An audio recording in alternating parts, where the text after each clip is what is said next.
My name is Emily Sims, and I first started climbing when I was about 8 years old. When I first started climbing, I fell off the wall in about 5 seconds. I mean, it's pretty hard. I ended up on the ground. At the time, I didn't understand what made climbing so hard. But as I've gotten older, I realized it's all the forces that affect you when you're climbing. So, today, I'm going to be teaching you about some of those forces, and I'm especially going to be focusing on gravity. So, I'm going to assume that if you're old enough to be on YouTube, then you have a basic understanding of what gravity is.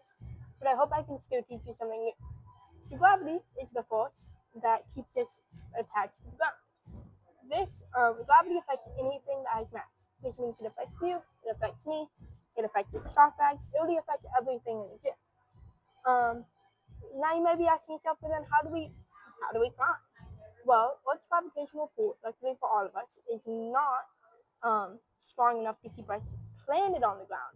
It will just bring us back down once we go up. That's what makes climbing a set of stairs or climbing on the wall so much harder than it is to just walk in a straight line or go down. Why do most climbing holds have a sandpaper texture like that rather than a smooth texture like this?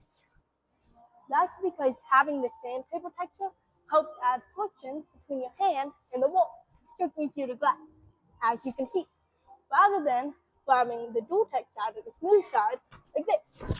It's going to slip right off because there's no added friction on the hole. This is a slab wall, which means gravity can actually kind of help you when you're on the wall. This is because your body's going to fall into the wall rather than out of it, as long as you keep your center of mass right here in the wall.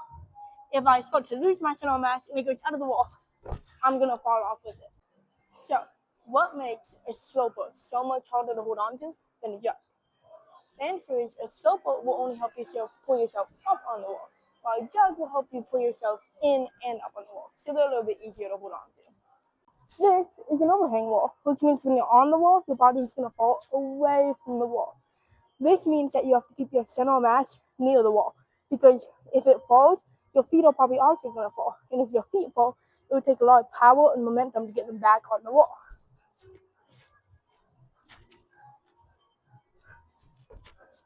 The reason it takes so much power and momentum is because gravity is trying to pull your feet down to the ground. So, why do we do bear hug rules when we fall?